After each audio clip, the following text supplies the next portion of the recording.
ত্রয়োদশ জাতীয় সংসদ নির্বাচনে বিএনপি মনোনীত 2 শতাধিক প্রার্থী ধানের শীষ প্রতীকে বিজয়ী হয়েছেন। এর মধ্যে ধানের শীষ প্রতীকে সুপ্রিম কোর্টের 13 জন আইনজীবী নির্বাচিত হয়েছেন। আইনজীবীদের মধ্যে বরিশাল 3 আসনে বিএনপি ভাইস চেয়ারম্যান এবং বার কাউন্সিলের vice chairman advocate Joynul Abedin, Noakhali 1 আসনে বিএনপি চেয়ারম্যানের উপদেষ্টা এবং সুপ্রিম কোর্ট আইনজীবী সমিতির সভাপতি ব্যারিস্টার এ মাহবুব উদ্দিন খোকন, ঝিনাইদহ 1 আসন থেকে সাবেক অ্যাটর্নি জেনারেল মোহাম্মদ আসাদুজ্জামান, নেত্রকোনা 1 আসনে জাতীয়তাবাদী আইনজীবী ফোরামের মহাসচিব ও বিএনপির আইন বিষয়ক সম্পাদক ব্যারিস্টার কায়সার কামাল ধানের শীষ প্রতীকে বিজয়ী হয়েছেন।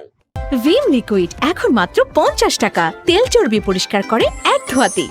মাগুরা 2 আসনে সাবেক মন্ত্রী ও বিএনপির ভাইস চেয়ারম্যান নিতাই রায় চৌধুরী, টাঙ্গাইল 8 আসনে বিএনপির vice chairman advocate Ahmed Azam Khan, Kishoreganj 4 আসনে বিএনপির চেয়ারম্যানের উপদেষ্টা অ্যাডভোকেট মোহাম্মদ ফজলুর রহমান, পঞ্চগড় 1 আসনে বিএনপির আন্তর্জাতিক সম্পর্ক বিষয়ক সম্পাদক ব্যারিস্টার মোহাম্মদ নওশাদ জমির, চট্টগ্রাম 5 আসনের সহ সাংগঠনিক সম্পাদক ব্যারিস্টার মীর মোহাম্মদ হেলাল উদ্দিন ধানের শীষ প্রতীকে নির্বাচিত হয়েছেন।